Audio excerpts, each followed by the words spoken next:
오늘의 말씀 고린도전서 3장 9절부터 15절입니다.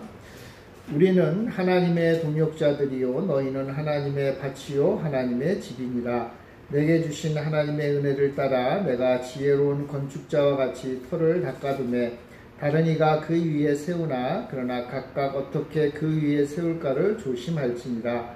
이 닦아둔 것 외에 능히 다른 터를 닦아둘 자가 없으니 이 터는 곧 예수 그리스도라. 만일 누구든지 금이나 은이나 보석이나 나무나 풀이나 집으로 이 터 위에 세우면 각 사람의 공적이 나타날 터인데 그날이 공적을 밝히리니 이는 불로 나타내고 그 불이 각 사람의 공적이 어떠한 것을 시험할 것입니다.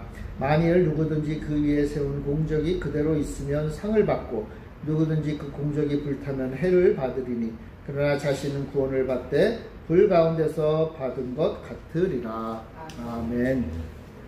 주의 은혜가 늘 충만하시기를 바랍니다.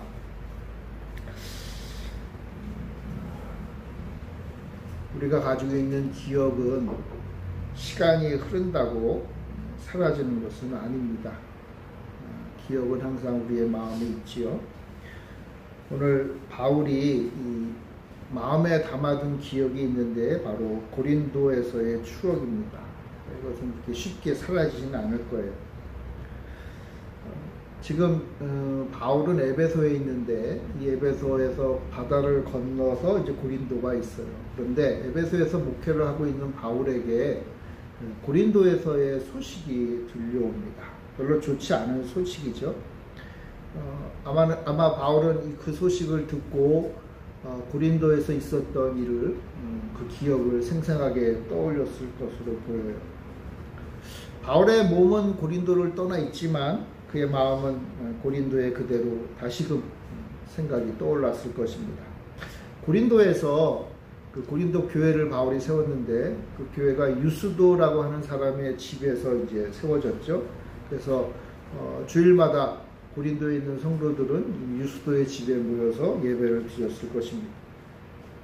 바울은 그 고린도에서 하나의 말씀으로 성도들을 양육했고 하나님이 그 성도들을 탄생시켜 주셨지만 그러나 그들을 자라게 하는 것은 바울이었잖아요. 그러니까 바울은 그 일에 최선을 다했을 것입니다. 바울이 한 일이 그거예요. 고린도 교회에서 성도들을 모아놓고 하나의 말씀을 가르치고 어떻게 해서든지 믿음 안에서 말씀 안에서 성장하는 것, 그렇게 하려고 수고하고 애쓴 것이 바울이 한 일입니다. 바울은 고린도에서 뭐 한 3년 정도 1년 반 정도 목회를 했어요. 근데 바울이 고린도 교회를 떠날 수밖에 없는 상황에 처하게 됩니다. 사도행전에 보면 억울한 누명을 쓰고 그리고 유대인들의 공격을 받아서 고린도를 어쩔 수 없이 떠나게 돼요. 사랑하는 교회를 예수님 말씀처럼 이리 가운데 사나운 이리 가운데 남겨두고 그것을 떠납니다. 바울이 고린도 교회를 떠난 다음에 그 고린도 교회를 이끌었던 사람은 아마도 그때 그 회당장, 그러니까 고린도에 있는 유대인들이 모여서 회당을 세웠잖아요. 그 회당장이었던 그리스보라고 하는 사람이 교회를 이끌었을 것으로 보여요. 그리고 나서 또 얼마 후에는 이제 소수대네, 회당장 소수대네가 아마 교회를 이끌어갔을 것으로 생각이 됩니다. 그러니까 목회자로서의 사명을 감당한 것이죠. 얼마 후에는 에베소에 있던 아볼로가 고린도에 도착해서 고린도 교회를 이끌었을 것 같아요. 그래서 바울 그리고 그리스보, 소스데네, 아볼로 그 이후로 또 많은 그런 사역자들이 고린도에서 바울처럼 목회자 역할을 감당했을 것으로 생각이 됩니다. 하나님의 교회를 세웠고 하나님의 성도들을 성장시키는 일. 바울은 말하기를 그래서 이들은 모두 다 하나님의 동역자들이다. 하나님이 하시는 그 일을 함께하는 사람이다 라고 이야기를 하고 있습니다. 하나님의 동역자들은 각자 자신의 일을 최선을 다해서 행하고 자기가 받아야 될 상을 받는다 라고 얘기를 해요. 바울은 고린도 교회를 생각하면서 자신을 포함한 하나님의 동역자들을 생각했고 그러면서 오늘 9절에 보면 우리는 하나님의 동역자들이요 너희는 본도교회 성도죠. 너희는 하나님의 밭이요 하나님의 집이다 라고. 그러니까 교회에 물을 주고 자라게 하는 거 이건 농사 밭의 이미지죠. 그리고 나서 바로 이어서 바울은 말하기를 너희는 하나님의 집이다. 그래서 하나님의 집을 세워가는 것으로 묘사하고 있습니다. 교회가 성장하고 하나님의 동역자의 목회자들이 성도들을 잘 보듬고 말씀으로 가르쳐서 성장시키는 것을 하나님의 집을 세우는 것이다 라고 이렇게 얘기를 해요. 그래서 교회는 하나님의 집이다 라고 이렇게 얘기하기도 하잖아요. 자, 그런데 그렇다면 교회가 하나님의 집이면 성도들의 모임이 하나님의 집이면 그럼 도대체 그 집은 어떻게 짓는가? 그 이야기를 오늘 바울은 이야기하고 있어요. 하나님의 교회, 하나님의 집, 하나님의 백성들인 이 교회는 어떻게 세워져야 하는가? 바울은 말하기를 지혜로운 건축자가 하나님의 집을 세운다라고 얘기를 해요. 여기서 말하는 지혜롭다는 말은요, 그냥 지식이 많고 그런 의미뿐만 아니라 뭔가 어떤 특별한 일에 대해서 아주 숙련된 기술을 가지고 있다는 뜻이에요. 탁월한 기술자, 또 탁월한 지혜자, 그런 의미예요. 하나님의 집을 짓는데 필요한 모든 지혜와 지식과 기술을 잘 습득하고 잘 훈련되어서 맡기기만 하면 정말 그 일을 잘하는 사람을 나타내는 거예요. 그게 하나님의 지혜죠. 하나님의 지혜. 우리 교회 성도님들로 다 하나님의 지혜가 가득한 지혜자들이 되길 바랍니다. 지혜자. 물론 바울이 하나님의 교회를 세우는 이처럼 지혜로운 건축자가 된 게 자신의 힘으로 된 건 아니죠. 바울은 정확하게 얘기를 해요. 이것은 전적으로 하나님의 은혜로 된 것이다. 하나님의 은혜. 하나님의 은혜가 바울에게 임해서 바울을 지혜로운 건축자로 만들었다. 그럼 하나님의 은혜가 임하면요, 하나님은 바울을 선택해서 바울이 하나님의 집인 교회를 잘 세워갈 수 있도록 필요한 모든 것들을 훈련시키고 공급하신다는 거예요. 목회자가 되기 위한 필요한 것들, 물론 바울이 선천적으로 하나님이 원래부터 주신 그러한 재주들이 있죠. 재능들이 있죠. 아주 탁월한 부분들이 있죠. 근데 그것만으로는 안 된다는 거예요. 그래서 바울에게 하나님 어떻게 하세요? 은혜로 필요한 모든 것들을 공급해 주시는 거예요. 결국 하나님의 은혜가 우리에게 임해서 우리가 하나님이 원하시는 지혜로운 건축자가 되는 것은 하나님 우리에게 원래 주신 것에 더해서 그때마다 필요한 것들을 채워주시는 거예요. 그게 바로 하나님의 은혜예요. 하나님의 은혜. 바울은 하나님의 은혜로 지혜로운 건축자, 교회를 잘 세워가는 그 사명을 잘 감당하도록 하나님이 이끌어 주셨다 하는 거예요. 물론 하나님의 은혜가 하나님의 은혜로 됐다고 했지만 그럼 바울이 또 가만히 놀고 있는 건 아니죠. 그죠? 그래서 여러분 하나님의 은혜다라고 하면 우리가 잘 생각해야 될 게 뭐냐 하면 하나님이 주신 것 100%, 하나님이 주신 것이 100%죠. 그렇지만 또한 동시에 바울의 수고와 노력도 100%예요. 100%. 최선을 다하고 하나님의 주신 은혜가 놀랍도록 부어질 때 바울은 지혜로운 건축자로 교회를 세우는 사도로 쓰임을 받았다 하는 거예요. 바울은 지혜로운 하나님의 집을 짓는 건축자예요. 자, 그런데 지혜로운 건축자인 바울에게 그렇다면 이제 교회를 지어 나가야 되잖아요. 하나님의 집을 지어 나가야 되는데 그럼 가장 중요한 요소가 뭐냐? 가장 중요한 점이 뭐냐? 건축가로서 가장 중요한 것. 바울은 말하기를 그것이 바로 터다라고. 터. 예수 그리스도라고 하는 터. 기초죠. 기초가 바로 예수 그리스도다 하는 것. 우리 10절부터 11절 우리 같이 한번 읽어봅시다. 10절부터 11절 시작. 내게 주신 하나님의 은혜를 따라 내가 지혜로운 건축자와 같이 터를 닦아두매 다른 이가 그 위에 세우나 그러나 각각 어떻게 그 위에 세울까를 조심할지니라. 이 닦아둔 것 외에 능히 다른 터를 닦아줄 자가 없으니 이 터는 곧 예수 그리스도라. 바울은 하나의 터, 오직 예수 그리스도 외에는 어떤 터도 인정하지 않는 거예요. 하나님의 집, 교회를 세우는 데 있어서, 하나님의 백성인 성도를 세우는 데 있어서 오직 유일한 터전이 뭐냐? 바로 예수 그리스도다. 그러니까 성도가 성도다운 모습으로 성장하고 자라나기 위한 터전은 예수 그리스도 외에는 없다. 물론 성도들이 다 각자 가지고 있는 재능과 하나님 주신 달란트들이 있죠. 다 달라요. 성도들은 다 달라요. 다 다르지만 성도가 되려면, 성도라고 불리려면 그들의 터전은 뭐예요? 예수 그리스도. 예수 그리스도. 교회도 다 다르죠. 이 땅에 있는 교회들마다 똑같은 교회는 없어요. 다 달라요. 다른 모습이에요. 어떤 면에서 보면 사명도 다르고 해야 할 바도 다르고 모습도 달라요. 열매들도 다 달라요. 그런데 그 터전은 뭐다? 예수 그리스도다. 교회가 교회다우려면요, 예수 그리스도를 토로해야 되는 거예요.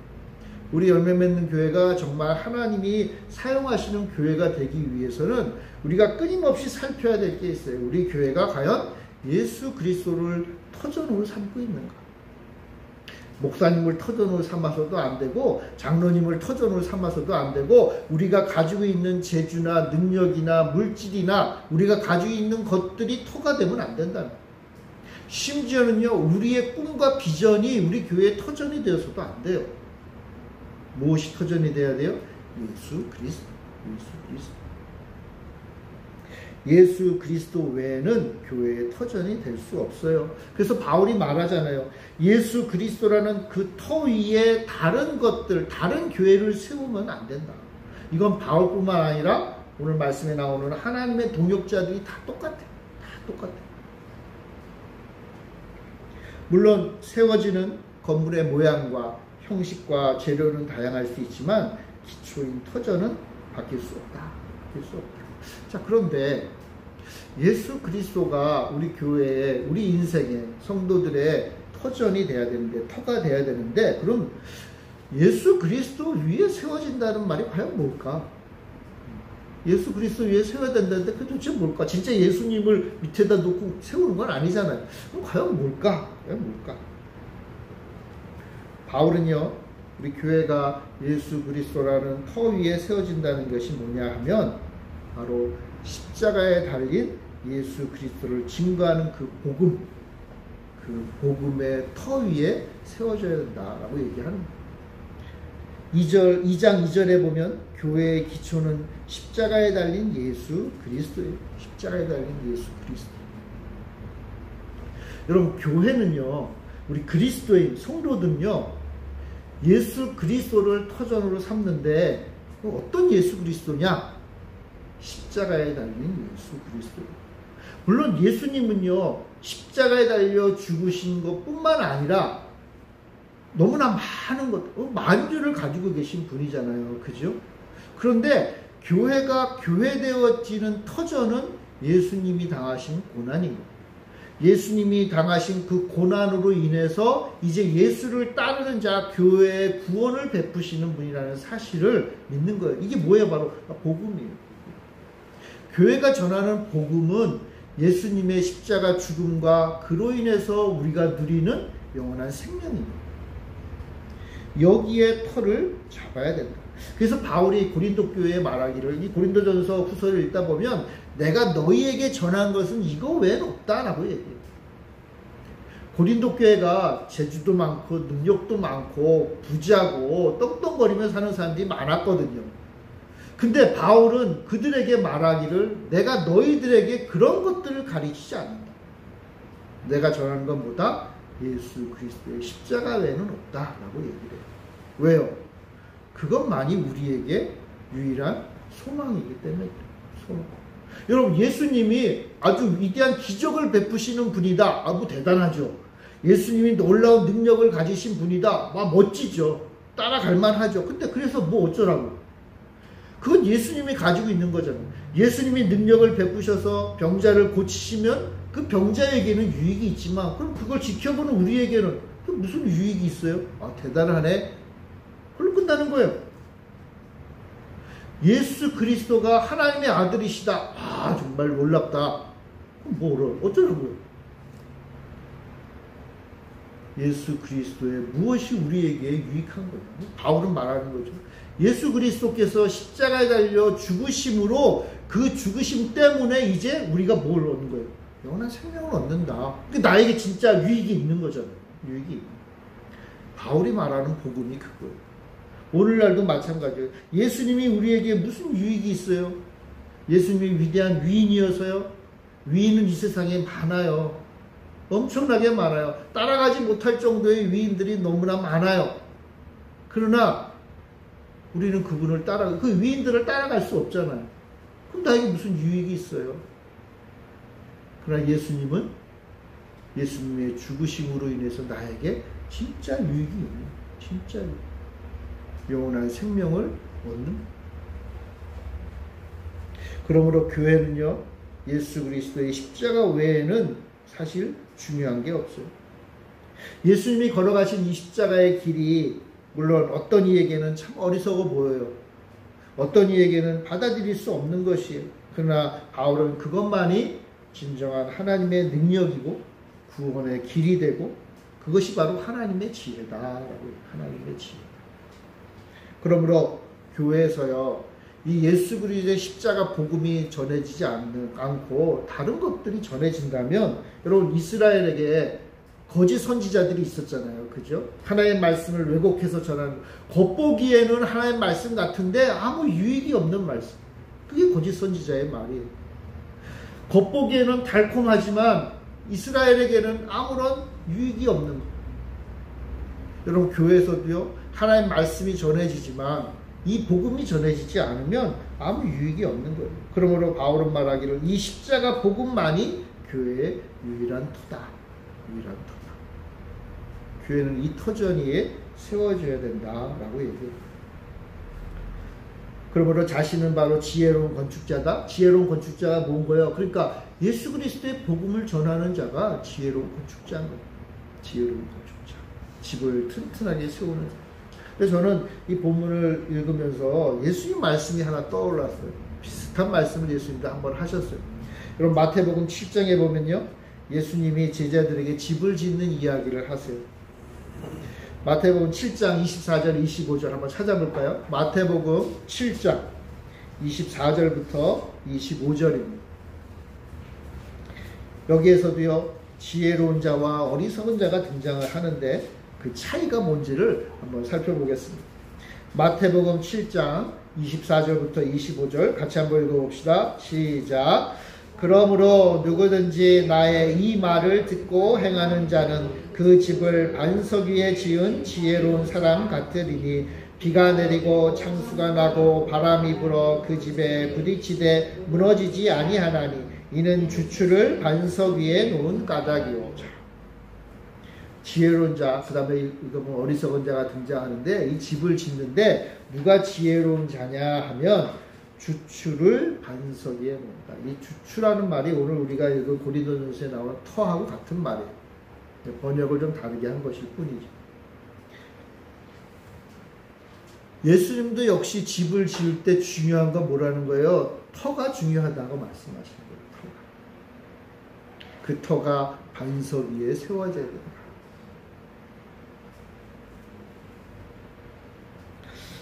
여러분 지혜로운 건축자는요, 올바른 터 위에 집을 짓는 자예요. 그러면 여기서 말하는 이 반석, 그리고 이 터, 반석 위에 세운 이 터를 짓는 지혜로운 건축자들은 도대체 누구냐? 예수님도 말하잖아요. 예수님이 누구에게 말해요? 제자들에게 말하잖아요. 바울이 지금 누구에게 말해요? 성도들에게 말하잖아요. 우리에게 말하는 거예요. 우리에게 주시는 말씀이에요. 너희들은 어떻게 하냐니까 지혜로운 건축자가 되어야 된다. 지혜로운 건축자. 그러므로 예수님은 또 제자들에게 이렇게 말이죠. 너희들은 내 말을 듣고 행해야 된다. 내 말을 듣고 행해야 된다. 자, 그럼 한번 생각해 보세요. 예수님은요, 뭐라고 말씀하세요? 너희들은 내 말을 듣고 행해야 돼. 이렇게 말씀하시고, 바울은 말하기를 뭐예요? 예수 그리스도의 십자가 복음을 어떻게 보면 듣고 그 십자가 복음에 합당하게 행하라는 뜻이잖아요. 그렇죠? 그러면 도대체 예수님의 말씀을 듣고 예수님을 따라 그 행하며 사는 게 뭘까? 예수님이 전하시는 이 십자가 복음을 듣고 그 십자가 복음을 따라서 행하는 게 뭘까? 예수님이 제자들에게 이제 십자가를 향해서 가시기 전에 예수님이 제자들에게 하신 말씀이 있어요. 이 십자가와 관련해서. 그것을 흔히 제자도라고 해요. 제자들이 걸어가야 될 그 길. 마태복음 16장 24절. 이거 하나만 찾아봅시다. 마태복음 16장 24절. 같이 한번 읽어봅시다. 마태복음 16장 24절. 시작. 이에 예수께서 제자들에게 이르시되 누구든지 나를 따라오려거든 자기를 부인하고 자기 십자가를 지고 나를 따를 것이니라. 누구든지 나를 따라오려거든 예수님의 제자가 되려면 자기를 부인하고 자기 십자가를 지고 나를 따라야 된다. 이게 제자들이에요. 제자. 예수님의 제자가 어떻게 살 것인가에 대한 말씀입니다. 하나님의 백성, 우리 교회 성도들이, 우리들이, 그리스도인들이 어떻게 이 땅에서 예수 그리스도를 따라 살 것인가에 대한 가장 중요한 말씀입니다. 뭐라고 하신가 하면 십자가를 지고 따라오라. 십자가를 지고 따라오라. 이 말씀처럼 베드로도 예수님을 따라 십자가를 지고 따라갔어요. 바울도 따라갔죠. 바울이 이 십자가를 지고 예수님이 지라고 하신 자기 십자가를 지고 나아가신 예수님을 따라갔기 때문에 고린도에도 갔던 거예요. 바울이 고린도에 가서 이 고생할 이유가 없잖아요. 그죠? 바울은 뭐 똥똥거리며 살만한 사람이었어요. 예루살렘에 참 최고의 위치에 있는 그 산헤드린 공의회 의원이었어요. 엄청난 분인 거예요. 그것이 될 수 있도록 훈련을 잘 받았던 분이에요. 그의 앞에 미래가 활짝 열려있던 사람이에요. 그런데 그걸 다 버리고 예수를 따랐잖아요. 그러니까 바울은요, 이 예수님 말씀처럼 자기를 부인하고 자기 십자가를 지고 예수님을 따랐던 사람입니다. 베드로도 그렇게 살았죠. 그래서 베드로는 어떻게 했어요? 자기 생명을 걸었잖아요. 이후로 예수님을 따르는 수많은 예수님의 제자들은 다 이 말씀처럼 자기를 부인하고 자기 십자가를 지고 예수님을 따랐던 거예요. 대단한 분들만 그런 게 아니라 사실상 모든 그리스도인들은 다 이렇게 사는 거예요.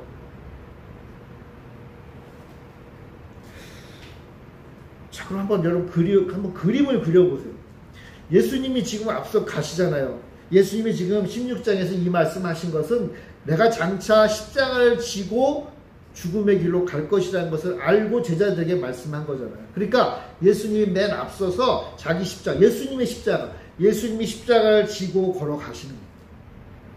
그걸 보고 예수님과 따라가고 싶었던 제자들도 역시 뭐예요? 자기를 부인하고 자기에게 부여된 십자가를 짊어지고 예수님을 따라가는 거예요. 그러니까 예수님의 제자들은 어떤 사람인가 하면 예수님처럼 십자가 지고 예수님 뒤를 쫓아가는 사람들입니다.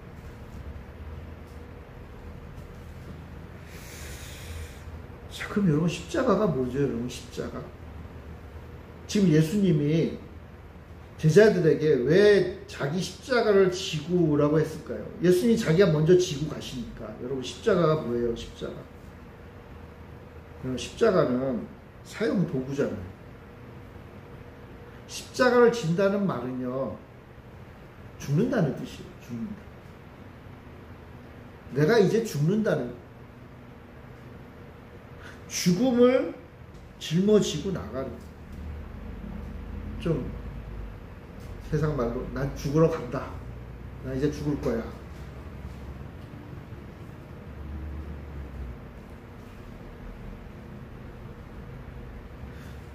그러면 우리가 지는 십자가 뭐예요? 우리가 지는 십자가. 우리도 죽는다는 뜻이에요. 예수님을 따라오는 제자가 된다는 말은 바꿔 말하면 예수님처럼 우리 역시 죽는다는 뜻이에요. 죽는.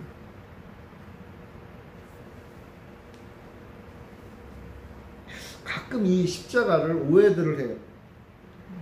십자가를 짊어지고 삽시다 하면 그냥 우리가 인생을 살면서 얻는 무슨 고난들, 뭐 아픔들, 뭐 어려움들, 물론 그것도 쉽지는 않죠. 그런데 사실은 우리가 인생을 살면서 겪어가는 여러 가지 고난과 아픔들은 죽음에 비하면 아무것도 아니잖아요, 사실. 여러분, 우리가 인생 살면서 어려움들 겪지요, 고난들 겪지요. 그거는요, 내가 짊어질 십자가가 아니에요. 그거는 예수님의 십자가 앞에 내려놓을 것들이에요. 그럼 좀 살다가 좀 어려운 일 있으세요? 그럼 예수님의 십자가 앞에 나가서 예수님한테 맡기실 거예요. 그거 짊어지고 가라고 안 하셨어요. 수고하고 무거운 짐진 자들아 다 내게로 오라. 이 말은 뭐예요? 내게 다 내려놓으라는 거예요. 우리가 인생 살면서 아픔들이 있어요. 짐들이 많아요. 그거 우리 보고 지라고 하지 않으셨어요. 그거 뭐예요? 다 예수님 앞에 내려놓는 거예요. 예수님, 나 이거 너무 힘들어요. 예수님, 나 이거 너무 답답해요. 예수님, 내가 이거 어떻게 해야 될지 모르겠어요. 예수님 앞에 내려놓으라는 거예요. 내려놔라 다. 어떻게 하겠다는 거예요? 예수님이 이제 내가 너희를 쉬게 해주겠다. 쉬게 해주겠다. 그러니까 다 내려놓는 거예요. 내 아픔과 내 고통과 내 쓰라림을 다 주님 앞에 내어놓는 거예요. 주님 앞에 이야기하세요. 간구하세요. 도와달라고 요청하세요. 다 내려놓으세요. 이제 주님 앞에 맡기세요. 맡기고 난 다음에 이제 뭐 하라는 거예요? 너희들 나처럼 죽어야 돼. 죽어야 돼. 인생의 고난과 아픔은 주님 앞에 이야기하고 이제 우리가 해야 될 일은 뭐냐면 예수님처럼 십자가를 지고 죽는 거예요. 그래서 예수님은 여기 말하는 자기를 부인하라고 했잖아요. 이 같은 말이에요. 자기를 부인하고 자기를 죽이고 누구만 바라보고 예수님만 바라보고 쫓아가는 거예요. 그게 뭐예요? 예수님의 제자예요. 예수님의 제자. 그러면서 예수님의 제자들은요, 예수님이 죽음의 그 십자가를 짊어지고 가셨지만 예수님이 죽음으로 끝나지 않았잖아요. 그죠? 예수님은 어떻게 하셨어요? 그 죽음을 이기고 부활하셨고 영원한 생명의 근원이 되셨잖아요. 그러면 이제 우리는 어떻게 되는 거예요? 우리 역시 예수님 따라가면서 죽는 거예요. 다. 우리는 다 죽는 거예요. 죽었지만 이제는 어떻게 되는 거예요? 예수님을 따르니까 우리는 죽었지만 이제 예수님이 주시는 그 생명을 예수님으로부터 받아 누리면 예수님 쫓아가는 자라는 것을 이제 믿고 그것을 선포하며 사는 거예요. 그게 주님의 제자예요. 예수 그리스도를 따르는 제자, 그리스도인은 어떤 사람인가 하면 세상에 대해서는 이미 죽은 거예요. 예수님처럼 세상에 대해서는 죽은 거예요. 예수님처럼 십자가 지고 그냥 죽은 사람들이에요. 그러나 이제 뭐예요? 예수님을 통해서 새로운 생명을 얻은 사람들이에요. 이게 뭐예요? 자기 십자가를 지고 예수님을 따라가는 거예요. 자기 십자가만 지면 그냥 죽어서 그냥 그 자리에 있을 뿐이지만 자기 십자가를 졌지만 새 생명을 얻어서 예수님 쫓아가는 거예요. 그게 누구예요? 그리스도예요. 그리스도. 이게 예수님의 말씀을 듣고 그 말씀대로 행하는 자들인 거예요. 예수 그리스도의 십자가의 그 복음의 기초에서 사는 사람들이에요. 예수님의 십자가 복음이 뭐예요? 예수님이 십자가에서 죽었다. 그걸로 끝나는 게 아니라 예수님이 죽고 예수님을 따르는 우리도 죽었지만 예수님이 다시 부활하셨고 우리 역시 부활한다. 이게 복음입니다. 이게 복음.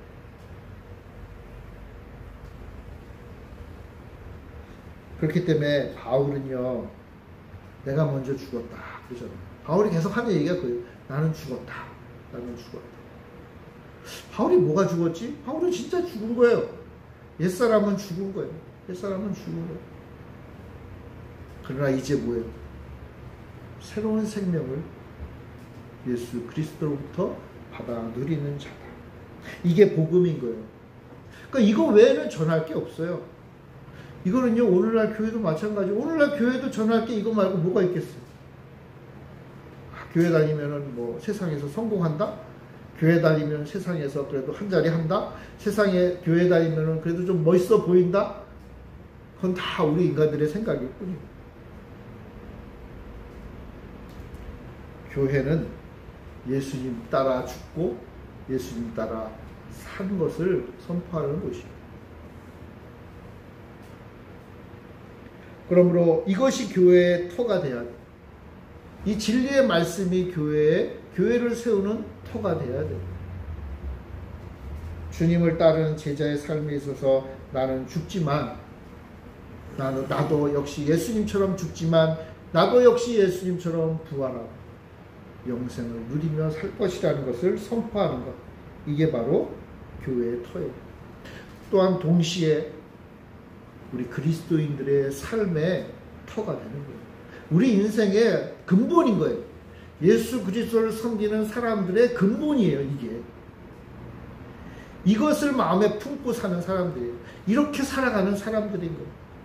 그러므로 바울이 말하죠. 예수 그리스도를 바라보자. 예수님 바라보고 따라가자. 그러면서 계속 하는 말이 뭐예요?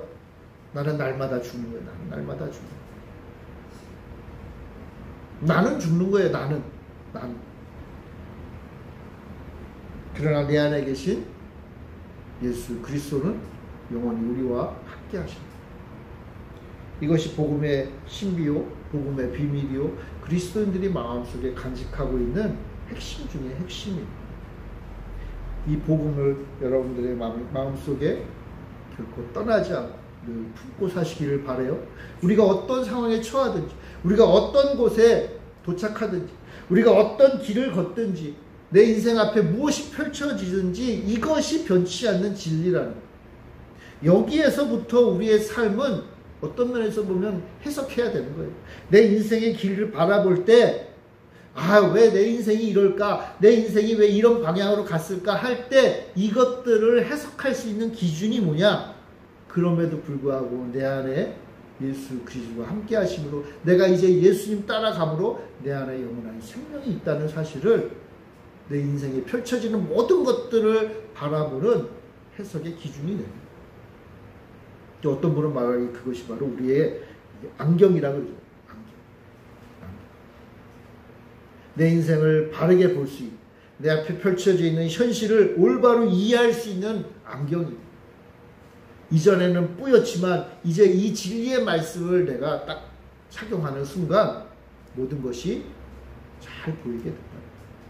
내 인생이 어떤 인생인가, 내가 어떠한 존재로 이 땅에 사는가를 결정짓는 것, 그게 뭐예요?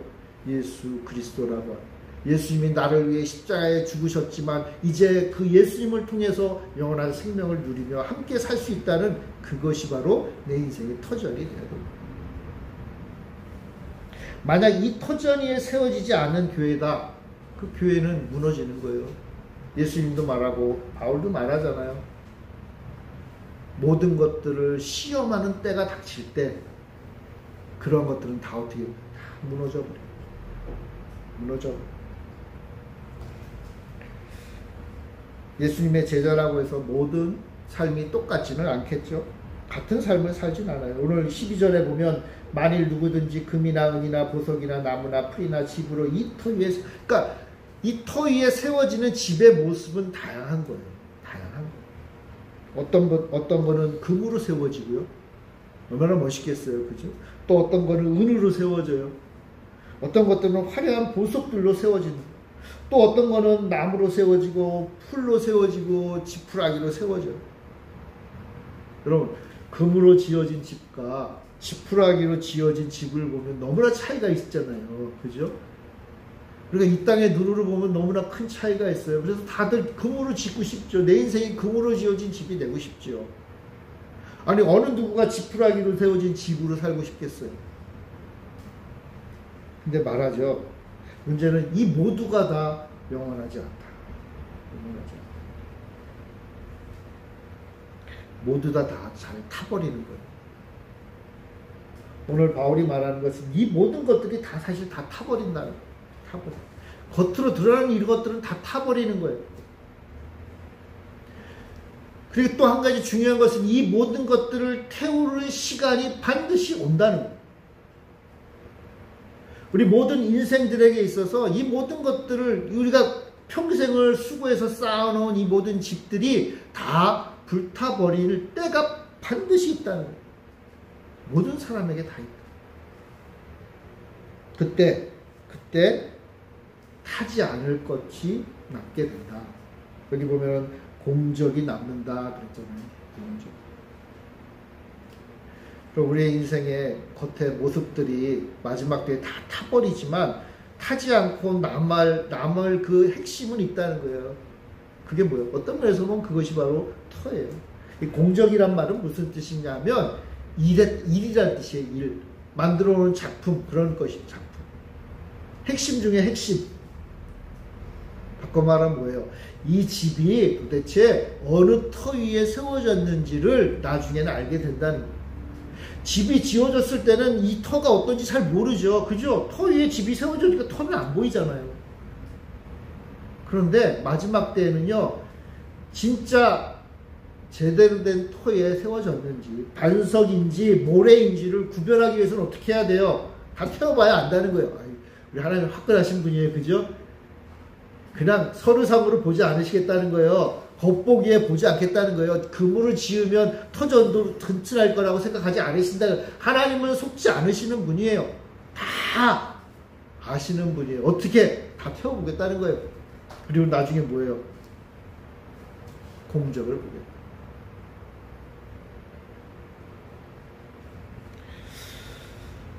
예수님은 홍수 얘기를 하시죠. 홍수가 일 때가 있다. 홍수가 날 때가 있다. 두 가지 말씀의 핵심은 똑같아요. 터가 뭔지 보겠다. 터가 뭔지. 사랑하는 성도 여러분, 우리 인생은요, 우리가 어떻게 살아왔는지 드러날 때가 있다는 것. 우리의 인생이 어떠했는지 결과로 나타날 때가 있다는 것. 그리고 하나님이 보시는 그 결과는 우리가 예수 그리스도를 터로 삼고 인생의 집을 지어왔는지를 보시겠다는 거예요. 그러니까 어떤 이에게는 이 순간이 심판의 순간이에요. 아무리 화려한 집을 지었지만 그 인생의 터전이 예수 그리스도가 아니잖아요. 이 집이 다 불타버리면 그 터가 드러나는데 그것이 예수 그리스도가 아니라는 것이 드러난다는 거예요. 그러니까 두려움의 순간이 되겠죠. 그러나 어떤 이에게는요, 영원한 소망과 기쁨의 시간이 돼요. 내가 비록 지푸라기로 집을 지었지만, 그리고 그것이 다 타버리지만, 그러나 마지막 때 내가 예수 그리스도를 터로 삼아 인생을 살아왔으니 드러난다는 거예요. 아모스는 말하기를 극렬한 풀무불 같은 날이 온다 그랬어요. 마찬가지죠. 다 태워버린다. 그래서요, 아모스는 말하니 어떤 이는 풀과 같이 다 타버린다. 풀도 타고 금도 타요. 자, 그런데 아모스는 이 말을 하면서, 극렬한 풀무불과 같은 말을 하면서 어떤 이에게는 심판이지만 어떤 이에게는 의로운 해가 떠오른다 그랬어요. 그때 의로운 해가 떠오르는 순간, 여러분, 의로운 해가 떠오른다 하면 무슨 느낌이세요? 캄캄한 어둠 속에 있다가 이제 해가 떠오르는 거잖아요. 얼마나 기대하고 감격하고 기쁨이 넘치겠어요. 어떤 이에게는 그런 기쁨의 순간이 돼요. 그래서 아모스는 말하기를 외양간에서 나온 송아지가 뛰는 것 같이 될 것이다. 누구에게? 누가 이렇게 된다는 거예요?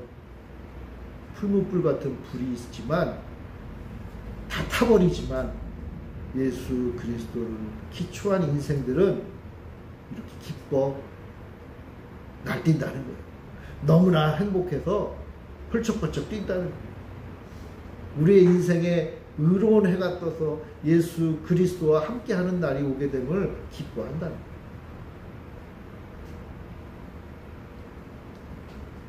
바울이 표현한 것처럼 본다면 결국은 누가 지혜자인지, 예수님 말 따라 누가 어리석은 자인지가 드러나는 때가 온다. 그러므로 바울은 고린도 교회 성도들에게 말하는 거예요. 내가 지혜로운 건축자로 사는 것처럼 너희들도 지혜로운 건축자가 되기를 바랍니다. 고린도 교회가 말도 많고 탈도 많았거든요. 이쪽이 옳리 저쪽이 옳리, 나는 바울파니, 나는 뭐 아볼로파니. 이 말은 뭐예요? 겉으로 보이는 그 집 짓는 것에만 정신이 없었던 사람들이라는 뜻이에요. 근데 그거 다 불타버릴 거다. 정말 중요한 건 뭐다? 너희들이 예수 그리스도를 터로 삼아 살고 있느냐. 고린도 교회가 예수 그리스도의 십자가 복음의 근거에서 세워지고 있느냐 묻고 있는 거예요. 하나님의 은혜를 따라 지혜롭게 자신의 인생의 집, 교회의 집을 세워가고 있느냐라고 묻고 있는 거예요. 그렇게 지혜로운 자가 되기를 간절히 바라고 있는 거예요.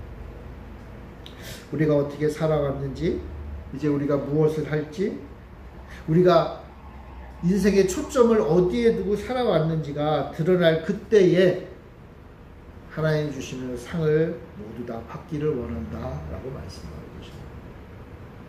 바라기는 우리 교회 성도님들의 인생도 예수 그리스도의 복음 위에 세워지는 인생들이 되시기를 바랍니다. 이 복음을 믿고 이 복음에 맞추어서 살아가는 거예요. 내 인생에 펼쳐지는 모습들을 바라볼 때 세상의 눈이 아니라 이 예수 그리스도의 십자가 복음의 근거에서 바라보는 거예요. 내 앞에 놓여있는 이 아픔이 아픔으로 끝나지 않고 오히려 그것을 통해서 내가 예수 그리스도의 복음을 더 깊이 깨닫는다면 그것은 고통이 나에게 유익이 되는 거예요. 그러나 내 앞에 아무리 화려하고 멋진 인생의 길이 열린다 할지라도 그것이 예수 그리스도의 복음으로부터 떠나게 하는 것이라면 그것은 뭐예요? 우리를 망하게 하는 길이 되는 거예요. 절대로 그 길로 가서는 안 되는 거예요. 그러니까 이런 것들을 판단할 수 있는 기준이 뭐예요? 예수 그리스도의 복음이에요. 그러면서 예수님은 말하잖아요. 너희들도 나처럼 죽어라. 이 세상에 대해서는 죽어라. 그리고 영원한 하늘의 생명을 바라보고 살아. 내가 그 생명을 소유하고 사는 사람으로 이 땅에서 살라는 거예요. 어떤 면에서 보면요, 우리 그리스도인들은요, 죽음의 그 순간 전혀 다른 인생을 사는 존재가 아닌 거예요. 죽기 전에도 하나님 나라에서 주님의 영인 성령님과 함께 교제하며 이 땅에서는 죽지만 영원한 생명을 소유하며 살다가 그 문을 통과하는 순간 지금까지 살아왔던 방식 그대로 또 그렇게 사는 거예요. 아니요, 물론 좀 질적으로는 다르겠죠. 바울이 말했잖아요. 좀 희미하던 게 이제는 환히 보이는 거예요. 그전에는 약간 안경을 써도 잘 안 보였는데 이제는 안경이 좋은 안경이 아니라 그 좋은 안경 정도가 아니라 우리의 눈이 새로워져서 잘 보이는 거예요. 그 차이는 있지만 여러분 다른 삶을 사는 게 아니에요. 그런데 하나님 없이 내 마음대로 예수 그리스도 복음 없이 살던 사람은요 좀 다른 인생이 되는 거잖아요. 펼쳐지는 거잖아요. 그럼 말이 안 되는 거죠. 사랑하는 성도 여러분, 하나님의 백성이 받을 상을 누리며 사는 여러분들이 되시길 바라요. 그러기 위해서 어떻게 해야 되죠? 예수 그리스도가 내 인생의 터가 돼. 예수 그리스도 위에 나의 인생을 세워야 돼. 반석같이 굳건한 터 위에 세워져야 돼. 흔들리지 않는 터전인 예수 그리스도 위에 세워져야 돼. 예수 그리스도의 십자가 죽음이 나의 인생의 근본이 되어야 돼. 그러므로 예수님이 주시는 영원한 생명을 얻고 또 그 생명을 선포하며 사는 인생이 바로 예수님을 따라 십자가를 지고 예수님 따라 그 길을 걷는 제자들이 되는 거예요. 예수님이 마지막에 제자들에게 하신 어떻게 보면 마지막 부탁이에요. 부탁이 뭐예요? 너희들도 나처럼 죽어야 돼. 그러나 나를 따라와. 이 말씀이에요. 바울처럼 우리 모두 지혜로운 건축자가 되길 바랍니다. 바울처럼 우리 예수 그리스도의 표를 잡고 예수님 따라 사는 복된 인생들이 되시기를 바랍니다. 우리 기도하겠습니다. 사랑의 주님, 은혜 감사합니다. 바울처럼 베드로처럼 예수님을 따르는 수많은 제자들처럼 우리 역시 십자가를 지고 예수님 따라 믿음으로 한 걸음 한 걸음 걸어가는 복된 인생들이 다 되게 하여 주시옵소서. 내 인생의 터전이 오직 예수 그리스도의 십자가밖에 없음을 고백하며 사는, 선포하며 사는 우리 모두가 되게 하여 주옵소서. 감사드리며 예수님의 이름으로 기도합니다. 아멘.